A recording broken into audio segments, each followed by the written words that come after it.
추미애 장관이 아들과 사적인 이해관계자이지만 구체적인 직무 관련성은 없는 것으로 판단된다. 그래서 이해 충돌로 보기 어렵다라고 권익위원장으로서 유권 해석을 한 것이죠.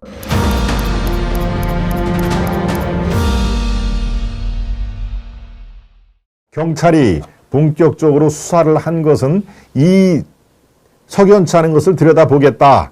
즉 추미애와 추미애 보좌관, 그 다음에 육군본부, 그 다음에 자대 배치의 대위, 국방부 관련자 이렇게 이 무혐의 처분을 받은 사람들에 대해서 다시 한번 살펴보겠다라고 재수사를 지금 착수를 했는데요. 네, 지금 뭐 대한민국 검찰이 할 일이 없어서 재수사를 착수를 하겠습니까? 네, 이것은 뭔가 이게 잘못됐다. 수사를 엉터리로 했거나 그야말로 축소 은폐 수사를 한 정황이 드러났기 때문에 재수사를 하는 것입니다. 그러니까 지금 상황에서 추미애와 그의 아들 그리고 그 당시에 이 무혐의 처분을 된 관련자들은 상당히 이제 가시방석 위에 올라간 것이죠. 야, 그거 다 그때 끝난 줄 알았더니 다시 재수사를 한다네. 여러분들 큰일 났다. 그러면은 그 당시엔 용케 문재인 정부의 비호를 받아서 축소 은폐 수사에 덕을 본 건데 이제 새로운 정권이 들어와가지고 이걸 다시 수사를 한다면은 야, 큰일 났구나 하는 그런 그 상황이 펼쳐지는 겁니다. 네, 여기에 또 한 사람이 등장합니다. 바로 전현희, 예, 국민권익위원장, 예, 발음을 잘 해야 되죠. 전현희입니다. 예, 국민권익위원장도 여기에 경찰 수사 대상이 지금 떠오릅니다. 예, 야, 추미애 아들 공무원하고 전현희하고 무슨 상관이 있을까라고 생각을 여러분들이 할 수가 있는데요. 전현희, 왜 여기에 이름이 들어가 있을까요? 바로 감사원이 감사할 때, 이거 전현희 위원장이 소명을 유권 해석을 추미애 아들을 지나치게 의식을 하고 지나치게 그 편을 들었다 하는 얘기입니다. 네. 감사원이요, 이렇게 발표를 했습니다. 전현희 위원장이 추미애 전 법무부 장관의 아들 군 특혜 관련 유권 해석에 개입했다. 유권 해석에 개입을 했다는 얘기입니다. 이렇게 대검의 직권남용 협의로 수사를 의뢰를 했던 것이죠. 네. 참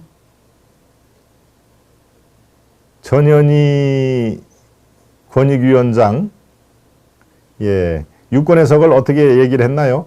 권익위원장의 자격으로 우리한테도 제보가 들어와서 봤더니 서씨, 즉 추미애 아들과 추미애 장관, 보좌관, 해당 부대의 대위 관련자, 군 관계자들은 고의성이 없었다. 그리고 늦게 보고한 것은 인정이 되지만 적법한 절차를 거쳤다고 봐야 한다. 이런 식의, 이런 뉘앙스의 유권 해석을 내렸지 않습니까? 네, 그러니까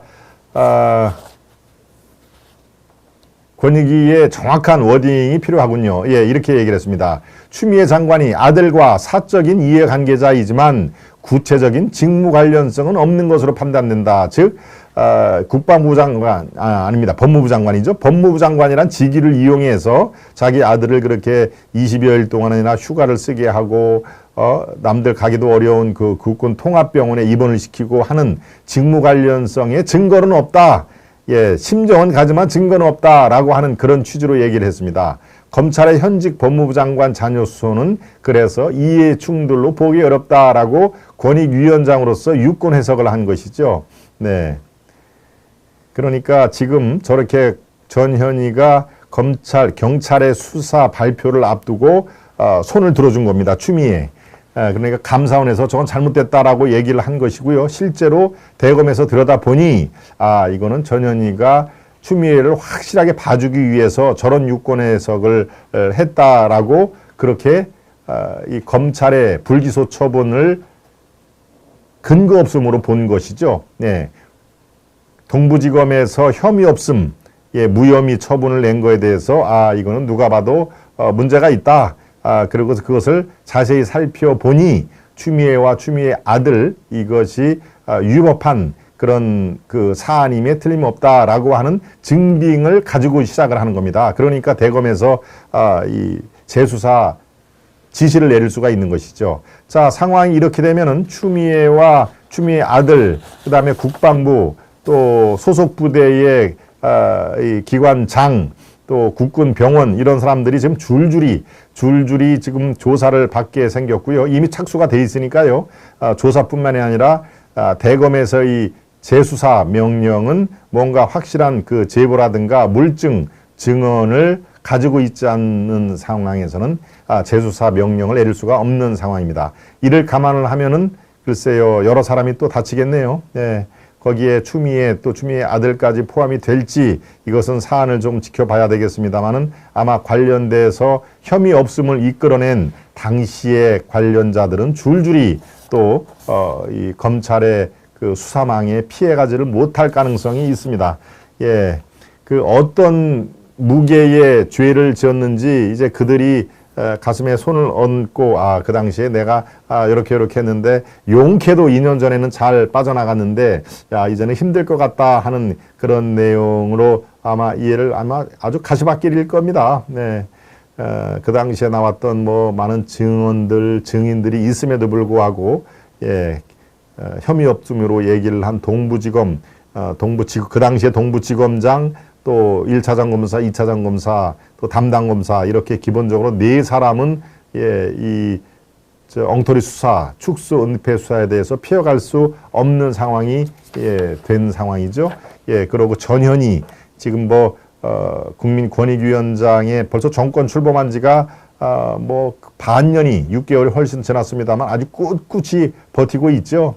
꿋꿋이 버티고 있는데 글쎄요 얼마나 버틸지 제가 판단하기 참 올해도 버티고 있는데요. 네, 이런 상황이 자꾸 나오면은 제 아무리 이렇게 두꺼운 그런 얼굴을 갖고 있어도 이 혐의협회에서는 그리고 실제로 법에 저촉되는 유권 해석을 했다라고 하면은 국민권익위원장이라는 그 무게를 감안을 해보면은 더 오래 붙어 있을 수는 없을 것이다 하는 게 제 예측입니다. 네.